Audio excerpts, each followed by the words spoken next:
Steve Hilton is also coming up. He's here, host of The Next Revolution. So, Steve, it's interesting. We can start to look at the polling, which has been going south for months now. But I'm kind of focused on what's his strategy going to be? Because, there's got to be like a lowest point, and then you bounce back like every other human being on the planet. You hit your low point, then you come back. What's that going to look like? Well, I think it's hard to see, Harris, what possible strategy they're likely to adopt here. But because if you go really deep into what's going on with all of these issues, I think there are two fundamental things which have happened which totally contradict the promises that he made when he ran for office and got elected. He didn't run very hard. He wasn't much out of the basement. There are basically two things that were said, is that they were going to get competence, okay? We're going to get back to normalcy. It's going to be competent. The chaos of the Trump years is going to be over. That's it. And then the second thing was political moderation.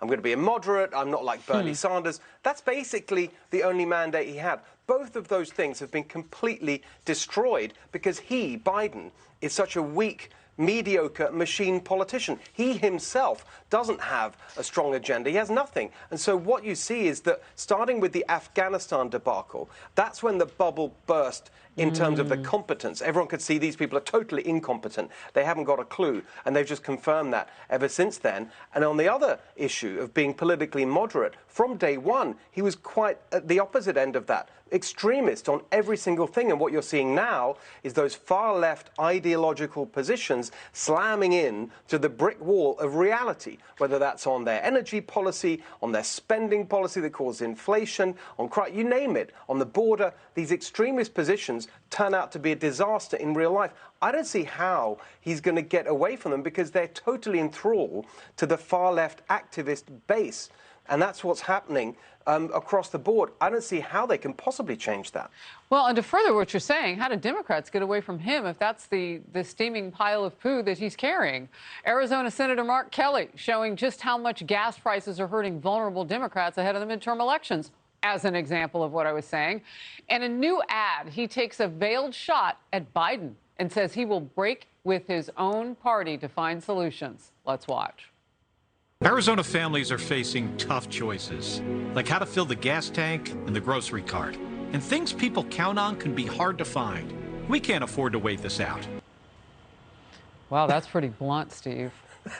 No, exactly, because they know how vulnerable they are. You also saw it in relation to the border. For example, you had the senator from New Hampshire going on around saying we need to build the wall, making videos at the border, on and on, because they realize how vulnerable they are. But fundamentally, as I say, the far left have got a lock on the party. If you look at who they're talking about now running against Biden, because they're terrified he's going to lose. Just today, we're talking about Gavin Newsom. Axelrod was saying, well, what about Gavin Newsom? I know Gavin Newsom very well. He's my governor here in California. He is very similar to Biden in the sense that he's also a machine politician, used to stake out these moderate positions, for example, being in favor of school choice, completely abandoned that when he ran for governor to get the money and the endorsement of the government unions, now want to shut down charter schools, far left on issue after issue.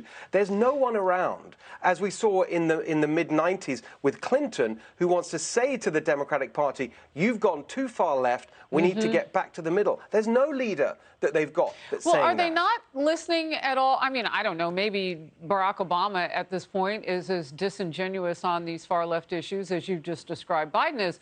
But I remember a time not too long ago when, after his presidency, Barack Obama was saying, we might be going too woke here. I mean, he was talking about all the cultural stuff.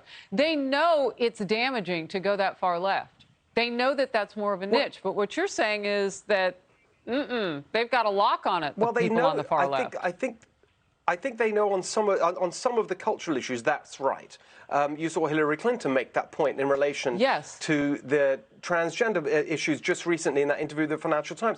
But on these big fundamental topics of how you run the economy, spending, the climate policy they never stop going on about. They even now, as you have this disaster with their energy policy, they're still talking about this great transition that overnight somehow we're going to move off of fossil fuels. They still haven't accepted the reality there because the ideologues control the party.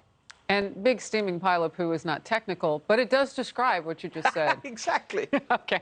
It's good to see you. Thank you, Stephen.